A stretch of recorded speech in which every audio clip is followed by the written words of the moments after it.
சிவகுமார்னு ஒரு lines club governor இருந்தார். அவர் வீட்டுக்கு நான் போயிருந்தேன். என்னுடைய புத்தகத்தில் கூட அதை எழுதியிருக்கேன். யூடியூப்பில் அந்த ஸ்பீச் இருக்கும், பழைய அப்போ பேசினது. அவர் போய் நான் உட்காந்துங்கிறேன் சார். அவர் சொன்னார், புலவரையா வந்திருக்கிறாரு, சர்க்கரை இல்லாத பால் கொண்டு வாடான்னார். உள்ளே ஓடி போய் வேகமாக ஒரு டம்ளர் நிறையா கொண்டாந்து வச்சான் சார். வச்ச வேகத்தில் அந்த பால் அவன் வேகமாக வச்சான். அது டொம்முன்னு வச்சதில் இப்படி தழும்புச்சு, ஒரு ஆட்டமே ஆடுது. நான் சொன்னேன், நான் சவுத்தார்காட் டிஸ்ட்ரிக்டில் விழுப்புரத்தில் பிறந்து வளர்ந்தவன், நான் என்ன பண்ணியிருக்கணும், தழும்புதரான்னு சொல்லியிருக்கணும். அந்த பையனை கூப்பிட்டு சொன்னேன், டே சாம்பு பால் ஆடுதுரு அப்படின்னு. இல்லை மாமா அது மாடுதுன்னா. புரியுதா? நான் ஆடுதுன்றதை அவன் ஆட்டுப்பால் நினச்சிக்கணும், மாடுதுன்னு நான் சார். அவன் எதிர்பாராத வகையில் ஒரு சொல்லில் எவ்வளோ சுகம் இருக்குது பார்த்தீங்களா? நான் ஆச்சரியப்பட்டு போனேன். ரொம்ப இதுவாக இருக்குது. இன்றைக்கி பிள்ளைகளுக்கு தமிழ் கூட தெரியலம்மா, வருத்தமாக இருக்குது. சொல்லிக் கொடுங்கம்மா. 10:30 மணிக்கு ராத்திரி 6ஆம் கிளாஸ் படிக்கிற பையன் டீச்சருக்கு மெசேஜ் அனுப்பிச்சிக்கிறான் செல்லில். டீச்சர் நான் தொங்க போகிறேன், நீயும் தொங்குன்னு. அந்த டீச்சரை அல்லறி அடிச்சுன்னு ஆட்டோ எடுத்துக்கின்னு அவன் வீட்டு வாசலில் போய் நின்று இருக்குது. அந்த பையனுக்கு அவங்க அம்மா வெளியில் வந்து, என்ன டீச்சர் இந்நேரத்தில் வந்துக்கிறீங்கன்னு. இல்லை உங்கள் பையன் என்ன பண்ணுறான்னு பார்க்கலான்னு இந்த பக்கமாக போகிறோம் வீட்டுக்கு, பார்க்கலான்னு வந்தேன்னு. அவன் நல்லா தூங்குறான் டீச்சர்னுச்சது. அப்போ தான் டீச்சருக்கே புரிஞ்சுது, நான் தூங்க போகிறேன் நீ தூங்குன்னு அவன் எழுதுனதுக்கு பதிலாக எழுத தெரியல, நான் தொங்க போகிறேன் நீ தொங்குன்னவன் இவன் எதில் தொங்குறானோன்னு அது பயந்து போச்சு. நீங்கள் எவ்வளோ தகராறு வருது. கொஞ்சம் சொல்லி கொடுங்கம்மா, தமிழ் சொல்லி கொடுங்க, பேச கழுவுங்க. பேச தெரியலனா அப்புறம் என்னம்மா இருக்குது, எதுக்கு படிக்கிறது?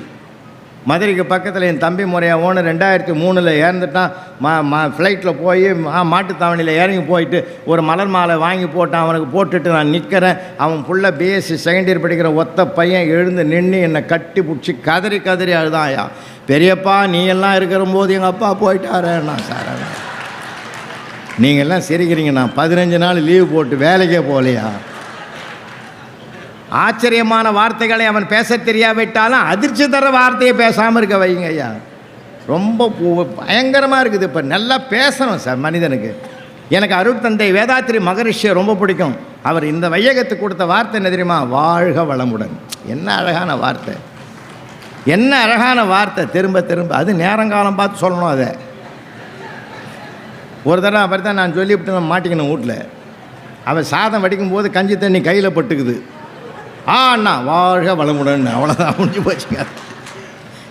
எந்த இடத்துல எப்போ சொல்லணுமோ அப்போ தான் சொல்லணும், எல்லா இடத்துலையும் சொல்லிடக்கூடாது இல்லை. அதனால தான் எதுக்காக சொல்ல வரேன்னா, எல்லா இடங்களிலுமே சார் நல்ல வார்த்தைகளை பேச கற்றுக் கொடுங்க. இப்போ நிறைய பேருக்கு தெரியல சார், அது வாழ்க்கையில் எப்படி யாரை மகிழ்விக்கிறது, யாரை இது பண்ணுறது எப்படின்னு தெரியல. இங்கே கூட நான் அசனமாம்பேட்டைக்கு போயிருந்தேன். காஞ்சிபுரம் பக்கத்தில் அசனமாம்பேட்டை. அங்கெல்லாம் ஒரு பிரம்மாண்டமான பட்டிமன்றம். நான் பாக்யராஜ் சார், நிழல்கள் ரவி எல்லோரும் போயிருந்தோம். பேசி முடிச்சுட்டு கீழே இறங்கி வரும்போது ஒருத்தன் ஓடி வந்தான் சார். பதறி அட்டிஷன் வந்து, சார் ப்ளீஸ் சார் ஒரே ஒரு செல்ஃபி சார்னா. சரி எடுத்துக்கிடான்னு எடுத்துக்கின உடனே கேட்டான், சார் நீ யார் சாருன்னு கேட்டான். எதுக்குடா அப்போ எதுக்குடா இந்த செல்ஃபி எடுத்தேன்? எனக்கு எப்படி இருந்திருக்கேன் மனசு. எப்படி ஒரு ஆளுகிட்ட பழகணும்னு தெரியாமலே நம்ம படித்து என்ன பிரயோஜனங்க? எப்படி என்ன பிரயோஜனம் சார்? எப்படி எழுதணும், எப்படி பழகணும்லாம் பெரியவங்க அன்றைக்கி சொல்லி கொடுத்தாங்க. இன்றைக்கி இல்லை, மாறி போச்சே. அதை விடுங்க. தாம்பரத்தில் ஒரு தந்தையார் இறந்துட்டார், ஒரே பையன் அவன் இருக்கிறான். அவங்க அப்பா விசாரிக்கிறதுக்கு உறவுக்காரன் பூரா வரான். முதல்ல ஒரு ஆள் வந்தான், தூரத்து உறவு, சொந்த உறவு. அப்பா போயிட்டாருன்னு கேள்விப்பட்டேன், ரொம்ப கஷ்டமாக இருந்தது. எப்படி போனாருன்னா, ஹார்ட் அட்டாக் வந்து போயிட்டார். எங்கே ட்ரீட்மெண்ட் எடுத்தேன்? தாம்பரத்தில் தான் பார்த்தேன். ஓயா, சிட்டியில் எவ்வளோ பெரிய டாக்டர் இருக்கிறான், அங்கே காட்டுறதை விட்டுட்டு தாம்பரத்தில் காட்டினா எப்படா பழிப்பான்? தப்பு தான்ட்டான். 1 மணி நேரம் பொறுத்து இன்னொருத்தன் வந்தான். அப்பா போயிட்டான்னு கேள்விப்பட்டேன். எப்படி? இதே வசனத்தை சொன்னான். எங்கே காட்டினேன்? அவன் தாம்பரத்தில் காட்டினேன்னு திட்டிட்டு போட்டான். சிட்டியில் தான் டாக்டர்கிட்ட காமிச்சேன், பெரிய டாக்டர்கிட்டலாம் காமிச்சேன், அப்பயும் போயிட்டாருன்னா. உனக்கு அறிவு இருக்காடா?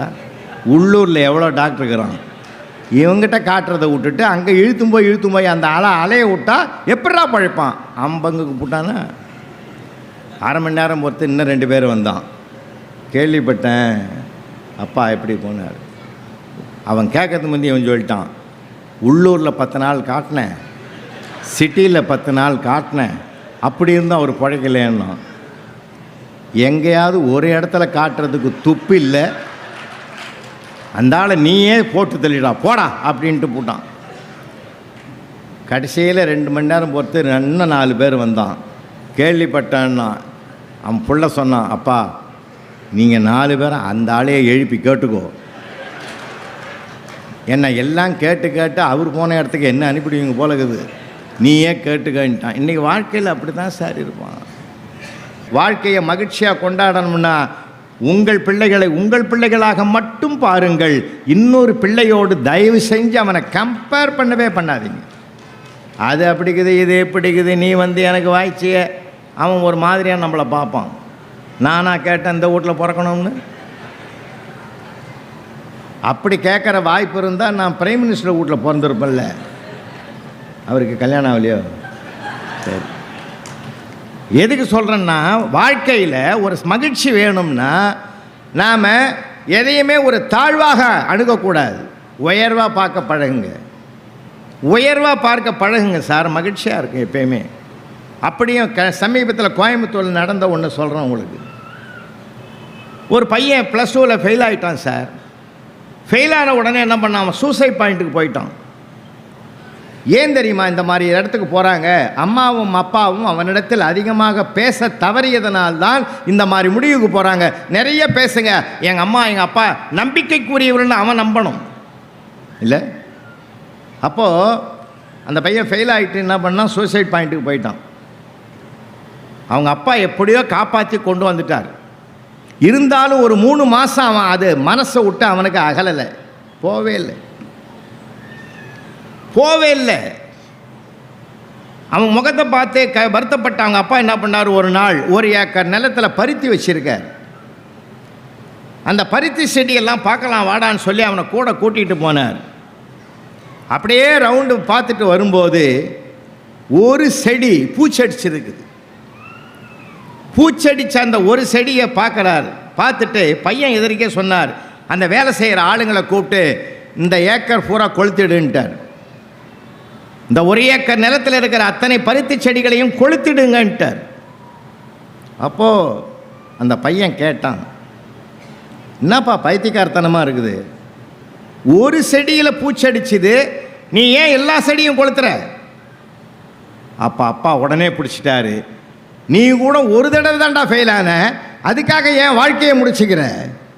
அதுக்காக தான்டா நான் சொன்னேன் செய்கிறேன். அப்போ தான் மனசு மாறினா. ஒரு செடிக்காக அத்தனை செடிகளையும் கொளுத்துவது எப்படி தவறோ, ஒரு வருஷம் நான் ஃபெயில் ஆனதுக்காக என் வாழ்க்கையை முடித்து கொள்வது தவறுப்பா, இனி இந்த தவறை செய்ய மாட்டேன்னு அவன் மனமாற்றம் பெற்றான். இப்படி தான் நாம் வழி நடத்தணுமே தவிர நாம் அதுக்கு முரட்டுத்தனமாக ஒரு முடிவாக எடுக்கக்கூடாது. இன்னொரு வரலாறு சொல்கிறேன். சேலத்தில் ஒருத்தன் நீட்டில் ஃபெயில் ஆகிட்டு உயரமான இடம் நம்ம ஊரில் எதிரானு செல்ஃபோன் டவர் தான் உயரமாகுதுன்னு அது மேலே ஏறிட்டான். ஊரே வந்தது, அப்பா அம்மா கெஞ்சறாங்க, வாடா இறங்கி முடியாது, என் முடிவில் மாற்றமே கிடையாதுன்ட்டான். விழப்போகிறது உறுதின்னான்.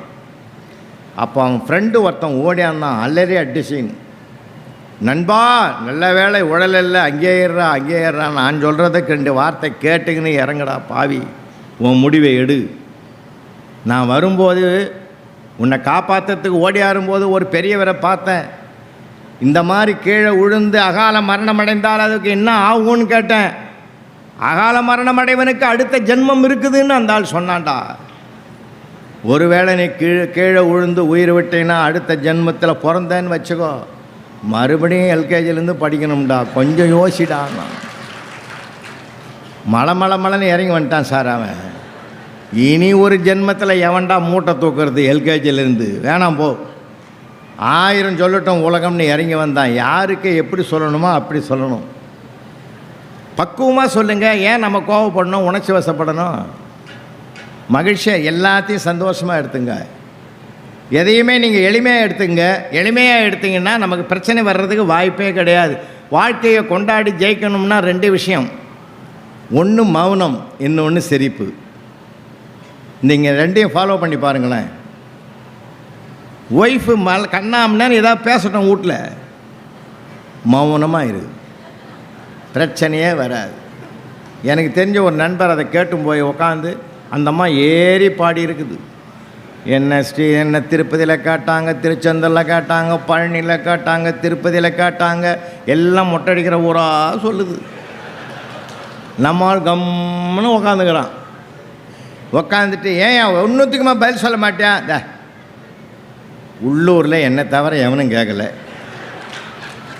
கேட்காதவன்லாம் உனக்கு பெருமையாக தெரியுது, கேட்குற நான் உனக்கு சிறுமையாக தெரியுதுன்னா போயா, நீ இப்படி தான் பேசுவேன். சமாதானமாக இருறாங்கல்ல சார். நான் என்ன கேட்குறேன், எல்லாத்துக்குமே எதிர்ப்புக்கு எதிர்ப்பு தெரிவித்தால் தான் பிரச்சனை அதிகமாகும். சில நேரங்களில் மௌனமாக இருக்க பழகுவோம், சில நேரங்களில் சிரித்து பழகுவோம். ரெண்டுமே அந்த பிரச்சனைகளை வளர விடாமல் தடுக்கிற மிகப்பெரிய ஆயுதங்கள். அதை மகாத்மா காந்தி தன் வாழ்நாளிலே கையில் எடுத்துக்கொண்டார். பிள்ளைகளுக்கு நல்லா பேசுங்கம்மா, நிறைய பிள்ளைகளுக்கு பேச தெரியல, யாருக்கிட்ட என்ன பேசணும்னே தெரியல சார். அவனுக்கு நிஜமாக சொல்கிறேன், உண்மையில் பொய் சொல்லலை, உங்களுக்கே தெரியும். யாராவது நம்ம வீட்டுக்கு உறவுக்காரன் வந்தால் உட்காந்து பேசுகிறான், அவன் யாரும் அந்நியனை பார்க்குற மாதிரி பார்த்துட்டு போடுறான். நாம் வந்து தான் போராடியும் கிடக்கிறோம். என்னையே என் தம்பி வீட்டுக்கு போய்க்கிறேன், அவன் பையன் மேலேருந்து கீழே இறங்கி வந்தான், பார்த்துட்டு பிரமிச்சு நின்னான். என்னடா தம்பி எப்படி இருக்கிறேன்னு? இல்லை சார், உங்களை எங்கேயோ வாட்ஸ்அப்லேயோ ட்விட்டர்லேயோ ஃபேஸ்புக்லேயோ எங்கேயோ பார்த்த மாதிரி இருக்குதுண்ணா. டே உன் பெரியப்பாடா நான். இன்றைக்கி அவனுக்கு உறவு தெரியல, ஊர் தெரியல, யாருன்னு தெரியல. நாம் தான் சொல்லிக் கொடுக்கணும் அவனுக்கு நிறைய விஷயங்கள். பிள்ளைகள் அது அவன் அயல் நாட்டில் இருக்கிற மாதிரி அந்நியன் ஆகிட்டான் வீட்டுக்குள்ளேயே. நிறைய விஷயங்கள், நல்ல வார்த்தைகளை சொல்லிக் கொடுங்க. பெரிய பெரிய விஷயங்கள் நான் சொல்ல விரும்பலை. வாழ்க்கையில் மனிதன் தொடர்பு படுத்துவது எது? நல்ல வார்த்தைகள் தான் உங்களையும் என்னையும் தொடர்பு படுத்தும். அந்த மரியாதைக்குரிய வார்த்தைகள், நல்ல மங்களகரமான வார்த்தைகளே பேச பழகுமே. அதனால தானே நமக்கு தமிழ்நாடு அரசாங்கம் இருமொழி கொள்கைன்னு ஒன்று வச்சுருக்காங்க இல்லையா? இருமொழி கொள்கைன்னு ஏன் வச்சுருக்கிறாங்க? நம்ம காலங்காலமாக பேரறிஞர் அண்ணா அவர்கள் தோற்றுவித்தது அது. இருமொழி கொள்கை போதும்னு அன்றைக்கி நமக்கு சொன்னாங்க. ஏன்? ஒன்று வணிக மொழி, இன்னொன்று வாழ்க்கை மொழி. வணிக மொழியாகிய ஆங்கிலம் உலகத்தை வலம் வருவதற்கு தேவை, வாழ்க்கை மொழியாகிய தமிழ் வாழ்வதற்கு தேவை. அதனால தான் ரெண்டு மொழினாங்க. மனுஷனை தொடர்பு படுத்துறதுக்கு இந்த மொழி, அதில் நல்ல வார்த்தைகள் பேசும்.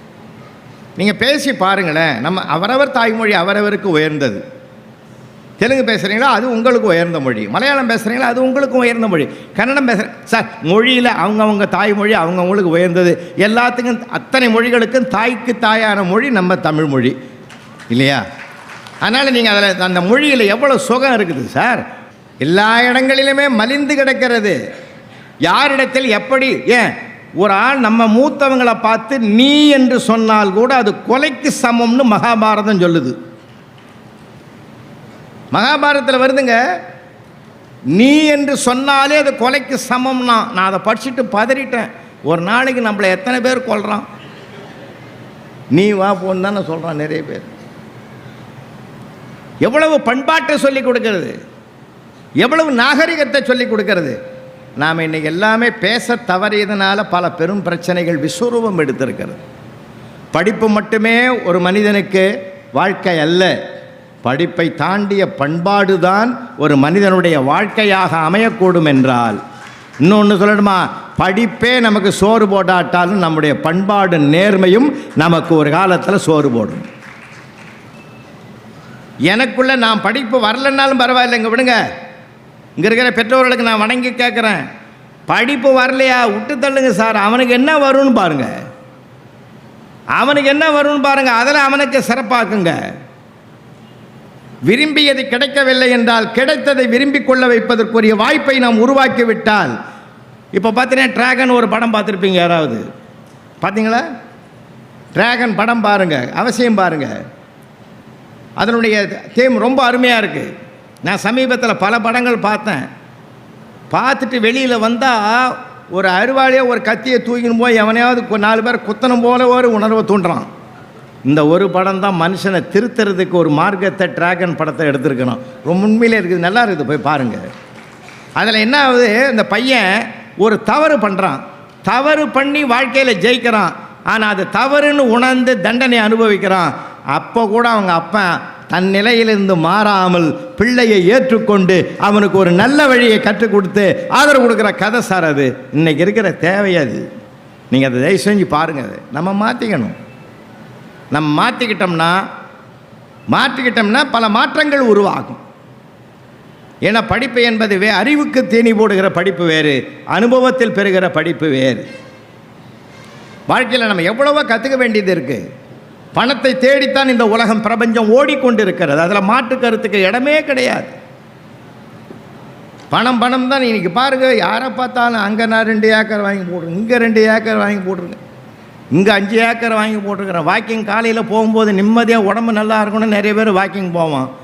கூட வரவனோட போகாதீங்க, தனியாகவே போங்க. இனிமேல் அவன் கூட வரவன் சும்மா இருக்க மாட்டான். இந்த இடத்த 1000 ரூபாய்க்கு கொடுக்குறான்னா நான் வேணான்னு வந்தேன், இன்றைக்கி 1 கோடி போகுது. அவன் வாக்கிங் வந்த வேலையும் போச்சு. அவன் அப்படியே ஷாக்காகி போய் படுத்துக்குவான். அதில் என்ன இருக்குது சார், நமக்குன்னு எது நிலைக்குமோ அதுதான் நிலைக்கும். நமக்குன்னு உள்ளது எங்கேயும் போகவே போகாது. 6 ஏக்கர் வாங்கட்டும், 600 ஏக்கர் வாங்கட்டும், 6000 ஏக்கர் வாங்கட்டும், அந்த ஊரில் அவனுக்கு 6 அடி நிலம் நிரந்தரமாக சொந்தமாகுது.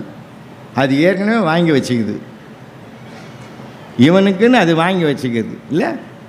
அவன் அங்கே வாங்கி போட்டான், இங்கே வாங்கி போட்டான்றான். அது சொல்லுது நான் உனக்கு ஏற்கனவே வாங்கி போட்டு வச்சுக்கிறேன்டான்னு. இதுதான் சார் வாழ்க்கை. இருக்கிற வரைக்கும் சந்தோஷமாக இருப்போம் சார், மகிழ்ச்சியாக இருப்போம் சார், ஆனந்தமாக இருப்போம் சார். வார்த்தைகளால் ஒருவரை பாராட்டுங்கள். ஒருத்தர் உங்கள் எதிரில் உயர்றாரா, உயர்ந்தவரை பாராட்டுங்கள், வாழ்த்துங்கள். நீங்கள் ஒருவரை வாழ்த்தினால் உங்களை வாழ்த்த கடவுள் 2 பேரை ஏற்பாடு செய்வார். எவ்வளோ வாழ்க்கையில் தெரிஞ்சிக்க வேண்டிய விஷயங்கள் நிறையா இருக்குது சார். நாங்கள்லாம் ஆசிரியர், எந்த பையனையும் நாங்கள் திட்டின வரலாறே கிடையாது. நீ ஒன்றுத்துக்குமே உருப்பிட மாட்ட, லாய்க்கு இல்லைன்னு சொன்னதே கிடையாது. எங்கள் வாயில் அந்த வார்த்தையும் வராது. அவன்லாம் என்ன ரொம்ப பாராட்டுவேன், படுத்துவான் சில நேரங்களில். ஆனாலும் அவனை நாங்கள் நிச்சயமாக பாராட்டுவோம். அதுவும் அந்த பெண் பிள்ளைகளுக்கும் ஆண் பிள்ளைகளுக்கும் நிறைய வித்தியாசம் இருக்குது. ஐயா அனுபவசாலி. அவர் டெக்ஸ்ட் புக் ஆத்திரையா 12ஆம் வகுப்பு தமிழ் பாட புத்தகத்தையே தயாரித்த தலைவர் அவர் தான். நிறைய அனுபவம் உடையவர். நாங்கள்லாம் பசங்கக்கிட்ட நிறைய அனுபவம் சார். நான் கற்றுக் கொடுத்ததை விட அவனிடத்தில் கற்றுக்கொண்டது ஏராளம். நீங்கள் எப்பயுமே யாருக்கிட்டையும் கற்றுக்கலாம் சார். அவன் சின்ன வயசு, அவனுக்கு என்ன தெரியும்னு நினைக்காதீங்க. நம்மளை விட பல விஷயம் அவனுக்கு தெரியும். உண்மையில் சொல்கிறேன், அவனுக்கு எல்லாமே தெரியும். அவனை மேலே நம்பிக்கை வச்சு அவனோட நம்ம நல்லா அணுகுவோம், நிச்சயமாக இது பண்ணுவான். சில தப்புகளில் குழந்தைத்தனமாக வரும். எனக்கு ஒன்றா ஒருத்தன் பேப்பரில் எழுதியிருந்தான், ஆன்சர் எழுதியிருந்தான் தெரியுமா உங்களுக்கு? ரோமன் லெட்டர் 2 போட்டுட்டு 7ஆம் நம்பர் கேள்வி நம்பர் போட்டு எழுதிக்கிறான். ஆன்சர் பாருங்கள், கர்த்தரே இந்த பேப்பரை திருத்துவர் பக்கத்தில் அமரும், அவர் செய்த பாவங்களை எல்லாம் மன்னித்தருளும். இரட்சகனே உன் திருவடியை பணிந்து வேண்டுகிறேன், இவருடைய பாவங்களை நீங்கள் மன்னிப்பதன் மூலமாக பரிசுத்தமான அந்த ஆசிரியர் எனக்கு மார்க் நிறைய போடுவார். இப்போ எனக்குன்னு பாவனும் உறுதி பெற்றான். இதை படித்து எனக்கே ஒரு மாதிரியாது. அவன் என்னமா எழுதுனான், அவனையெல்லாம் போட்டு அது பப்ளிக் பேப்பர், அது ஒன்றும் பண்ண முடியாது. இன்னும் சில பேர் விளையாட்டாக எழுதுவான் தெரியுமா? ராஜாராம் மோகன் ராய் குறிப்பு வரைன்னு ஒரு தடவை கேட்டிருந்தேன். அவன் எழுதிக்கிறான் பார், நீங்கள் ஜென்மத்திலையும் எழுத மாட்டீங்க அந்த மாதிரி. இந்த 4 பேரும் நல்ல நண்பர்கள்னு எழுதிக்கிறான்யா. ராஜா ராம் மோகன் ராய் இந்த 4 பேரும் நல்ல நண்பர்கள், ஜாதி மதம் பார்க்காமல் பழகினார்கள். ராமுக்கும் ராஜாவுக்கும் அடிக்கடி சண்டை வரும், மோகன் தீர்த்து வைப்பார். இன்னும் டெவலப்டா.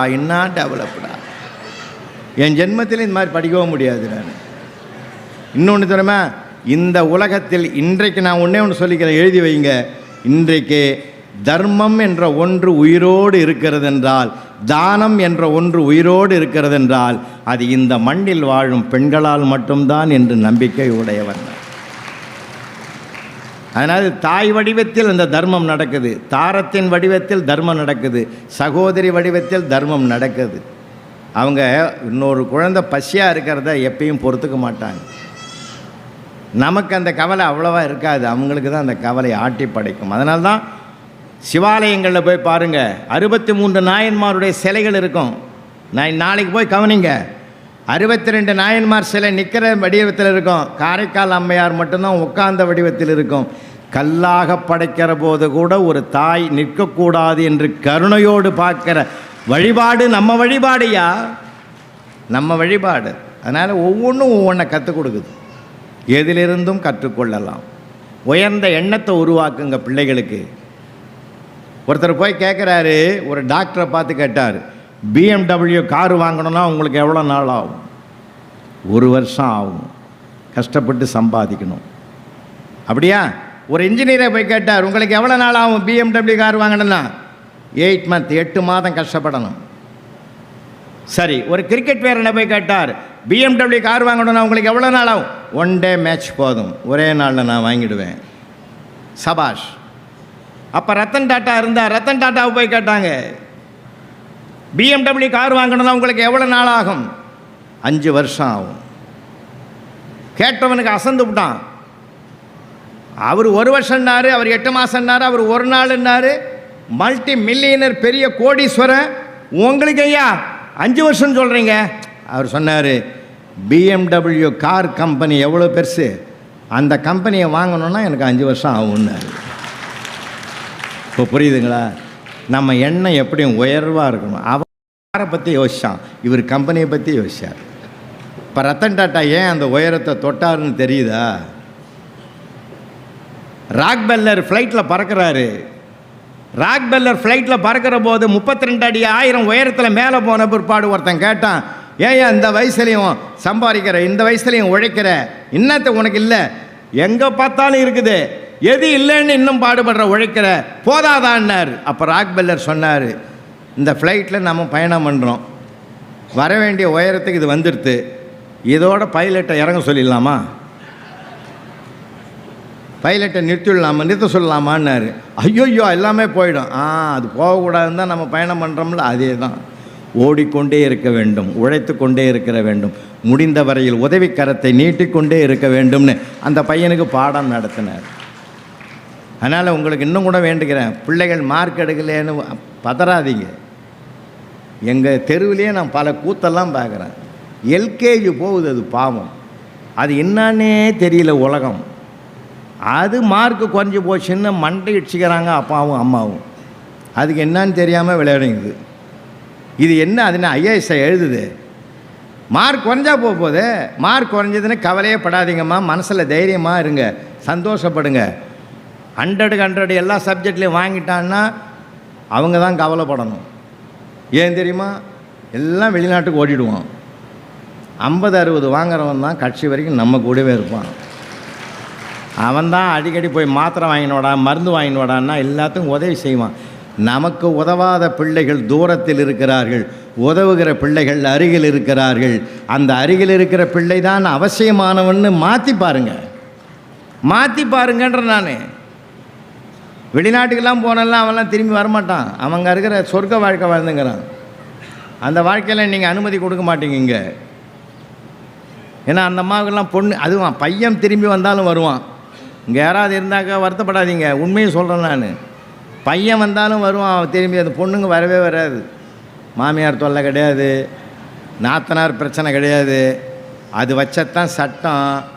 இல்லை ஏதாவது வீட்டுக்காரன் தப்பாக சொல்லிட்டான்னா ஒரு வார்த்தை ஃபோன் பண்ணால் போதும், அவனை தூக்கி விசாரணையே கிடையாது, உள்ளே வச்சுருவாங்க.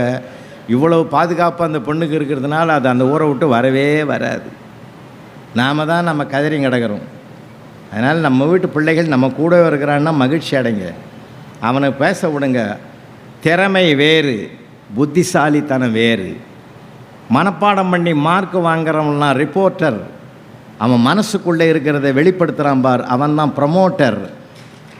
நமக்கு ப்ரமோட்டர் தான் தேவைப்படுது, ரிப்போர்ட்டர் வேண்டாம். நிறைய விஷயங்கள் சிந்திச்சு பாருங்கள். இதே குரோம்பேட்டையில் ஒரு மெடிக்கல் ஷாப்புக்கு நான் போகிறேன். ஒருத்தர் அவங்க குழந்தை, சின்ன குழந்தை சார், அவன் 1ஆம் கிளாஸ் படிக்கிற பையன் கூட வந்தான். அவங்க அப்பா கேட்டார் மெடிக்கல் ஷாப்காரரு, சார் எறும்பு மருந்து இருக்குதான்னு கேட்டார். எதுக்கு? எறும்பை சாகடிக்கிறதுக்கு கேட்டார். அவன் வீட்டில் எறும்பு தொல்லை கேட்டார். இந்த 1ஆம் கிளாஸ் படிக்கிற பையன் என்ன கேட்டான் தெரியுமா? ஏன்பா எறும்புக்கு உடம்பு சரியில்லையாப்பான்னு கேட்டான். உடனே அப்பா மனசு மாற்றிக்கிட்டார், சார் எனக்கு எறும்பு மருந்து வேணான்ட்டு வந்துட்டார் சார். ஏன் தெரியுமா? ஒரு செகண்டு யோசிச்சார், நான் அந்த எறும்புக சாகடிக்கிறதுக்கு பார்க்குறேன், அவன் வாழ வைக்கிறதுக்கு பார்க்குறான். இந்த வயசில் அவனுக்கு வாழ வைக்கிற எண்ணம் வந்திருக்குதுன்னா எனக்கு ஒரு வள்ளலார் பிறந்திருக்கிறார் என்று கருதி அவனை வாழ்த்திட்டு வீட்டுக்கு கூட்டாந்தாருன்னா ஒரு வார்த்தையில் மனமாற்றம் பெறலாம். நிறைய பேசுங்க பிள்ளைகளோடு, நிறைய பகிர்ந்துக்குங்க. அன்றைக்கி ரியல் எஸ்டேட் பிஸ்னஸ் பண்ணுறவர் ஹாலில் உட்காந்து கஷ்டப்பட்டுங்கிறாரு வருத்தமாக. அவங்க பையன் 8வது படிக்கிறான். அந்த நேரம் பார்த்து கணக்கு பேப்பர் கொடுத்துறாங்க, கையில் தூக்கின்னு வீட்டுக்கு வந்துட்டான். அப்பாவை பார்த்து மிரண்டு போனான். ஐயோ என்ன நடக்க போதோன்னு நினச்சான். உள்ளே ஓடி போய் படியை தாண்டி உள்ளே போனான். மைண்டு வேலை செஞ்சுது. அப்படியே ஒரு சுச்சுவேஷனை க்ரியேட் பண்ணான். வேகமாக ஓடி போய் அப்பாவை கட்டி பிடிச்சிங்கன்னா, டேடி நான் மேத்ஸில் 100க்கு 100 வாங்கினா நீ என்ன நினைப்பேன்னா ஹார்ட் அட்டாக்காக வந்தாலும் வந்துருண்டான்னார். அது மாதிரி உனக்கு வரக்கூடாதுன்னா 30 வாங்கியிருக்கிறேன்னா. அவங்க அப்பா சொன்னார், இந்த வீட்லேயே என்னை புரிஞ்சுக்கிற ஒரே ஆள் நீ தான்டான்னார். அதை சூழ்நிலையை மாற்றிட்டான் பார்த்தீங்களா. அப்படியே போய் சொல்லியிருந்தான் கொடுத்துருந்தான்னு வச்சுங்க 2 வாங்குன்னு வாங்கியிருப்பார். என்ன அருமையாக அந்த சூழ்நிலையை மாற்றினான் பார்த்தீங்களா. நீங்கள் அவனுடைய புத்திசாலித்தனத்தை பாராட்டணும். தப்பா ரைட்டான்லாம் பார்க்காதீங்க, அது ஒரு புத்திசாலித்தனம். தன்னை சுற்றி இருக்கிற ஒரு சூழ்நிலையை பாதகத்தை தனக்கு சாதகமாக மாற்றிக்கொள்ளுகிற பக்குவம் அவனுக்கு வாய்க்கப்பட்டிருக்கிறது. நம்ம மகிழ்ச்சி அடையணும் சார். எதுலேயுமே சந்தோஷப்படுங்க. வாழ்நாளில் மற்றவர்களோடு சிரித்து பேசுங்க. ஃபோன் எடுத்தால் கூட நல்லதை பேசுங்க, நல்லதை பாராட்டுங்க, நலம் விசாரிங்க. ஏன்னா அந்த ஃபோன் இன்றைக்கு சாதாரணமானதில்லை, ஒரு சரித்திர உலகத்தை படைத்து கொண்டு இருக்கிறது. அதனால் நல்ல விஷயங்களை பேசுவோம், நல்லதை எண்ணுவோம், நல்லதை செய்வோம். நிறைய முடிஞ்ச வரைக்கும் பிறருக்கு உதவி செய்வதில்தான் வாழ்க்கையின் மகிழ்ச்சியே உச்சத்தில் கொண்டு போகும். அவர்கள் வாழ்த்த நாம் வளர்ந்து கொண்டே இருப்போம் என்பதனாலே யாருன்னு பார்க்காதீங்க, யாருக்கு உதவி செய்யணும்னு பார்க்காதீங்க.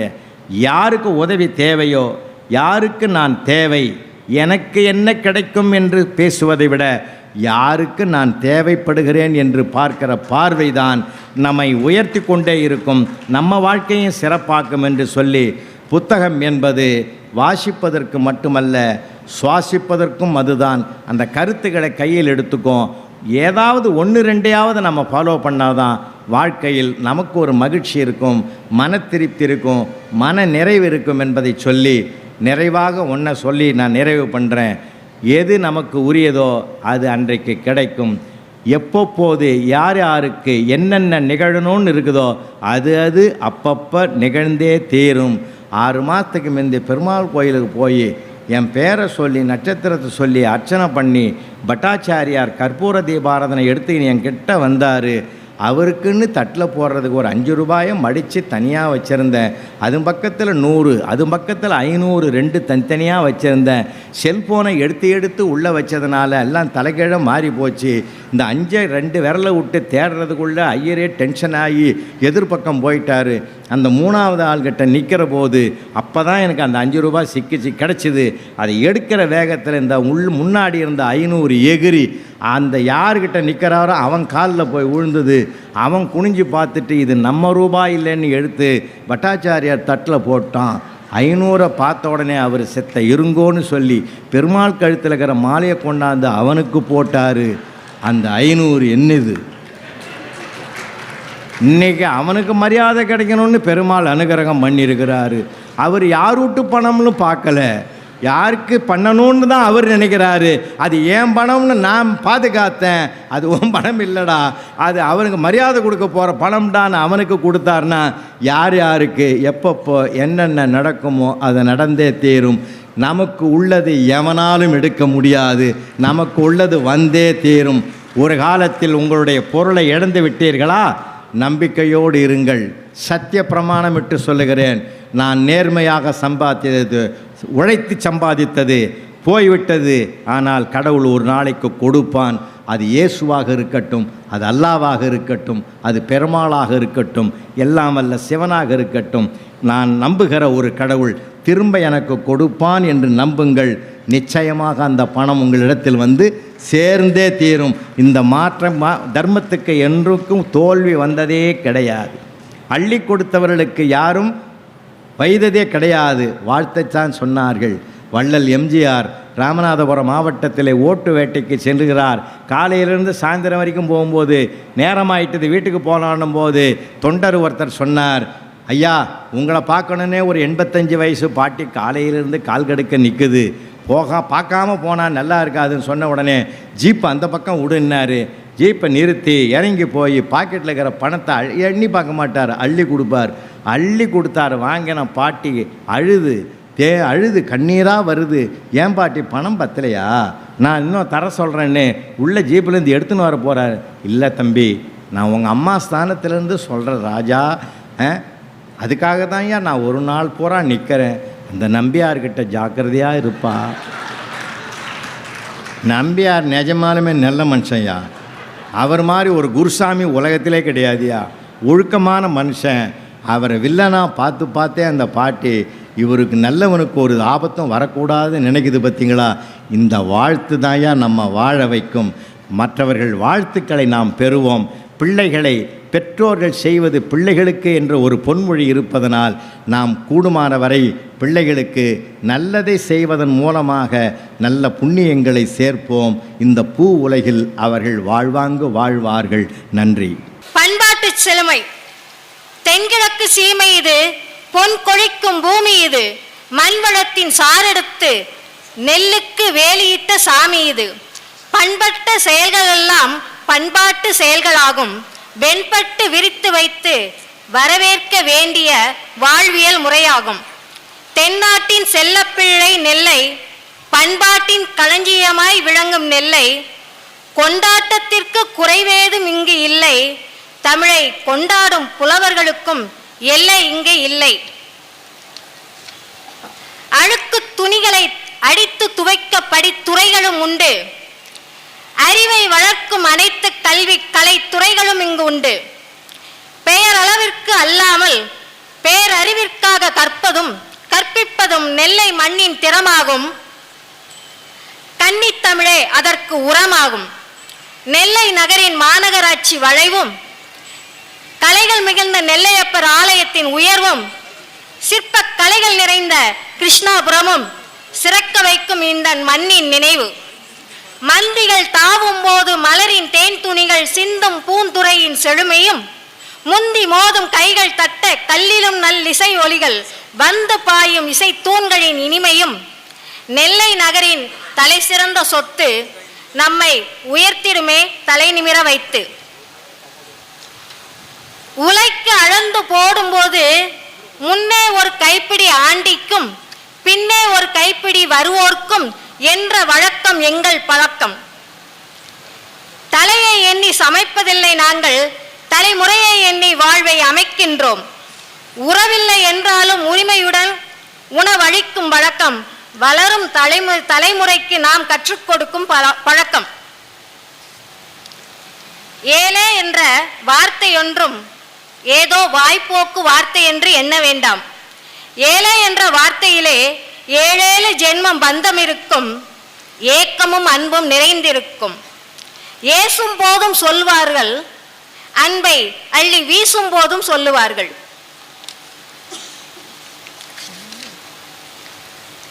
பிரிவினை பேதமின்றி உறவுடன் வாழ்வதை சொல்ல விரிந்திடுமே நமது நெல்லை, உயர்ந்திடுமே நமது நெல்லை.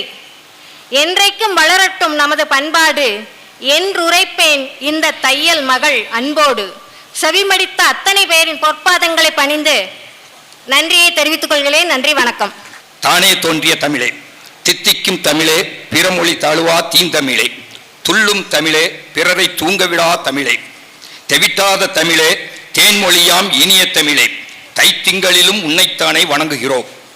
தொன்மையான தமிழே, எங்களிடம் தோற்காத தமிழே, அவ்வை போற்றிய தமிழே, உன்னை போற்றி வணங்குகிறேன்.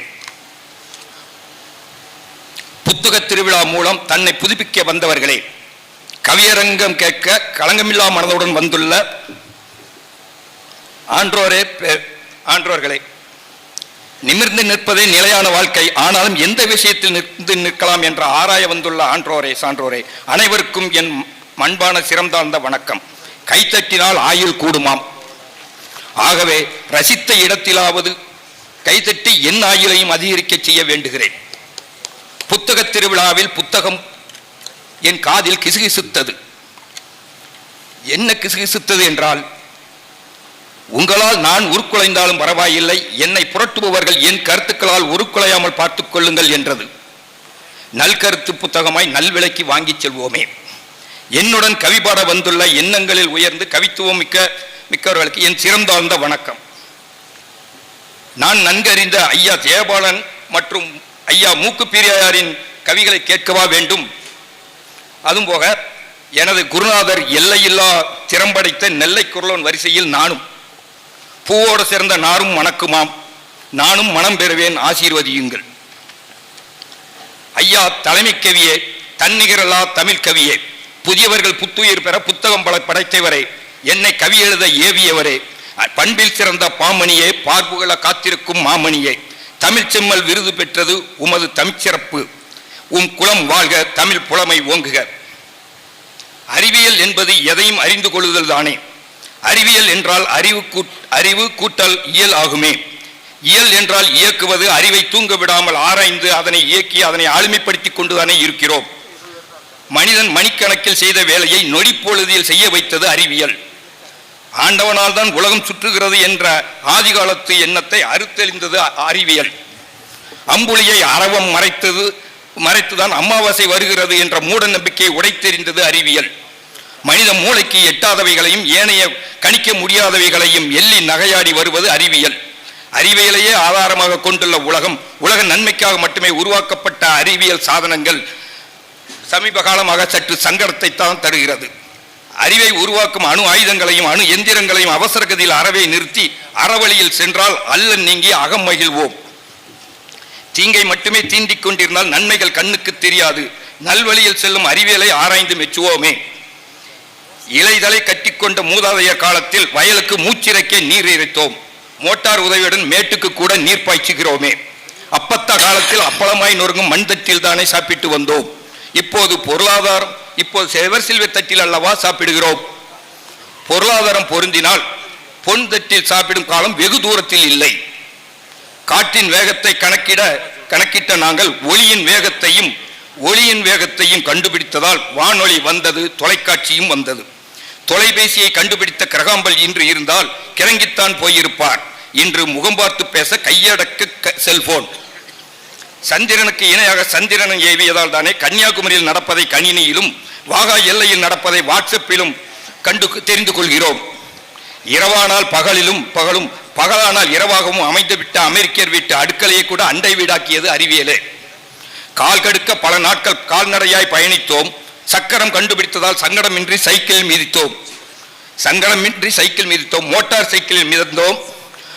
சிற்றூந்தில் செல்கிறோம், பேருந்தில் பயணிக்கிறோம். தொடர் வண்டிக்கும் தொற்றிக்கொண்டோம். வானமும் வசப்படும் என்று வானூர்தியில் வலம் வருகிறோமே. இது அறிவியலின் உச்சம்தானே. பறக்கும் பறவையை கண்டு வானில் மிதக்கும் விமானத்தோடு நில்லாமல் நிலாவுக்கும் சென்று வருகிறோம். எதற்காக? நிலா காட்டி சோறு ஊற்றிய பாட்டியையும் நிலாவுக்கு பக்குவமாய் அழைத்துச் செல்லத்தானே. சந்திரனை சந்தித்ததோடு நில்லாமல் செவ்வாய் கிரகத்துக்கும் செவ்வனே சென்று வருகிறோம். அத்தோடு நில்லாமல் அந்தரத்தில் நின்று உரையாடலும் முயற்சிக்கிறோம்.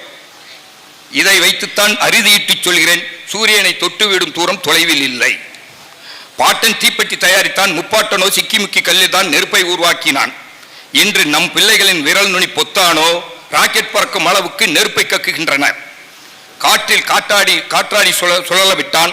சுழலும் காற்றாடியில் மின்சாரம் பெறுகிறோம். அகம் குளிர அறிவியல் குளித்தது அந்த காலம். அகம் குளிர்ச்சியான அறிவியல் சூடான மின்சாரம் உண்டு என அறுதியிட்டது அறிவியல் தானே. சூரிய வெப்பத்தால் இரவில் தான் சந்திரன் வெளிச்சம் தரும், பகலிலும் வெளிச்சம் தரும் சோலார் நம் அறிவியல் ஆச்சே. திண்ணை பள்ளியில் படித்த என் அன்னை என்னை சேர்த்ததோ கூரை பள்ளியில். இப்போது என் பேரன் படிப்பதோ இணையவழி பள்ளியில். திண்ணை பள்ளியில் படித்த முன்னோர்கள் கட்டிய தரணியில் தலை சிறந்த தஞ்சை பெரிய கோயில் கட்டிடக்கலையின் தொழில்நுட்பம் தொன்மையான அறிவியல் தானே. நாட்டின் வளர்ச்சி குறியீடு அறிவியல் சிந்தனையுடன் அர்ப்பணிப்போடு கண்டுபிடிப்பதில் தானே அடங்கியுள்ளது. கணக்கில் அடங்காத கட்டுக்கட்டுக்கான ரூபாய் நோட்டு செட்டாக வைக்க சூட்கேஸுகள் தேடினோம். இப்போது டிஜிட்டல் பரிவர்த்தனையில் 83% தொட்டுவிட்டோமே. அறிவியல் வளர்ச்சி என்பது வரையறுக்க இயலாதது. அது விரைவடைந்து கொண்டேதான் இருக்கும். இதைத்தான் அவ்வை பாட்டியும் சொன்னால், கற்றது கையளவு, கல்லாதது உலகளவு. அறிவியலின் பிதாமகனாம் கலீலியோவின் மகத்துவத்தை கலிகாலத்திலும் கவனத்தில் கொள்ள வேண்டும். அண்டை நாடுகள் நம்மை சீண்ட விடாமல் தடுக்க தனது சீரிய முயற்சியால் பொக்ரானை வெடிக்க செய்த அப்துல் கலாம் ஐயாவின் அர்ப்பணிப்பை மறக்க முடியுமா? வானை அளப்போம், கடல் மீனை அளப்போம், சந்திர மண்டலத்தில் கண்டு தெளிவோம் என்று சூழறித்த பாரதியின் கனவை நனவாக்கும் விதமாக பேரிடர் காலங்களிலும் தரை, கடல் மற்றும் வான்வெளி போக்குவரத்தை கண்காணிக்க MVS-02 செயற்கைக்கோளை சுமந்து செல்ல GSLV F-15 ராக்கெட்டை தனது 100வது ராக்கெட்டாக விண்ணுக்கு அனுப்பிய இஸ்ரோவை பாராட்டி கைதட்டி பெருமைப்படுத்த வேண்டாமா? 1920 பிப்ரவரி 28 இயற்பியல் கண்டுபிடிப்புக்கு 1930 நோபல் பரிசு பெற்ற மண்ணின் மைந்தராம் சர் ராமனை நினைவு கூறுவோம். வரும் பிப்ரவரி 28 தேசிய அறிவியல் தினத்தை கொண்டாடி பெருமைப்படுவோம். அறிவியல் முன்னேற்றத்தால் நிமிர்ந்தே நிற்போம்.